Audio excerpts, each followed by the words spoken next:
You're Jason Webber, back for the injury update, brought to you by Envision Medical Imaging. Jason, we have a bunch of tests this week. Aish, Ryan, Young, Henry and Frederick, what's going on with them?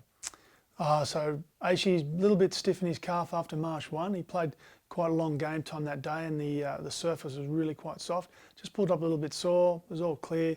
So we just conditioned him through and he'll be up and about for training this week. Luke Ryan hurt his back in a contact incident in the latter stages of pre-season during one of our intra clubs. It's just flared a little bit. So again, took no risk policy with him, trained really well, trained yesterday morning in fact, trained very strongly. He'll be available Wednesday for full team training. Other athletes, Fredericks, again, a little bit sore, played a long stint in a relatively short cameo he made in March 1. A little bit tight in his hamstring post, nothing to worry about. He's clear on all scans and again, just conditioned through.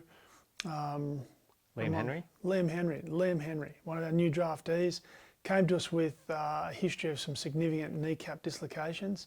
So it's taken us a little while to get that up and going and at the same time to have him adapt to AFL training loads. So he's progressed really well, trained very strongly on Saturday. Everyone was very impressed with him. So he'll make himself available for full training this week. And Hayden Young's a test as well. And Hayden Young, same thing, first year athlete, late in that pre-season period, just got a little bit of quad tightness. I mean, he's an extremely dominant kick and in a program where we're trying to really focus on that skill element with Justin's new directives. I just felt a little bit of tightness in training, very, very little. Again, we took a no-risk policy with him, focused on conditioning him up and having him available this week. We had Mundy, Wilson and Pearce all return to training last week. How are they going? Yeah, they've all progressed very well. Obviously, Wilson and Pearce carrying significant injuries from last year, and Dave with the unfortunate accident with his young son.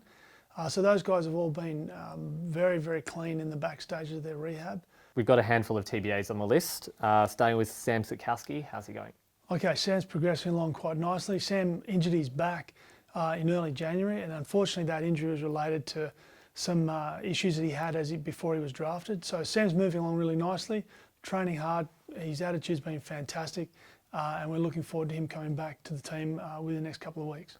And Stephen Hill, how's he pulled up after the March 2 injury? Yeah, clearly Stephen's a very complicated and complex quadricep injury. It's been well documented historically. He had the unfortunate incident during the kick out in Q3 of March 2. At this stage, Stephen's progressed well. He's regained some good strength and mobility. He's back to running today. So we'll hope to see him progress over the next handful of weeks. And Blake Acres, how's he going? Blake's progressing along well, not unlike Stephen, recovering from a hamstring issue that occurred during a kicking incident in the training post-March 1.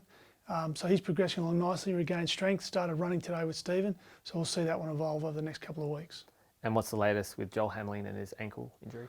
Joel had quite a large ankle injury that's been documented previously. He had surgery in Melbourne a few weeks ago. He's progressing really well.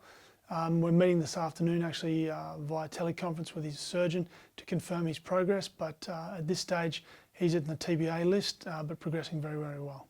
And finally, it's looking like Stefan Giro is going really well with his knee injury recovery. Yeah, Stefan's being held back a little bit just on the basis of he's a young player. The strike rate of reoccurrence in ACLs with young athletes is quite high, so we're taking a conservative approach. He's PB'd his top speed a handful of times over the last month. He's training really, really well.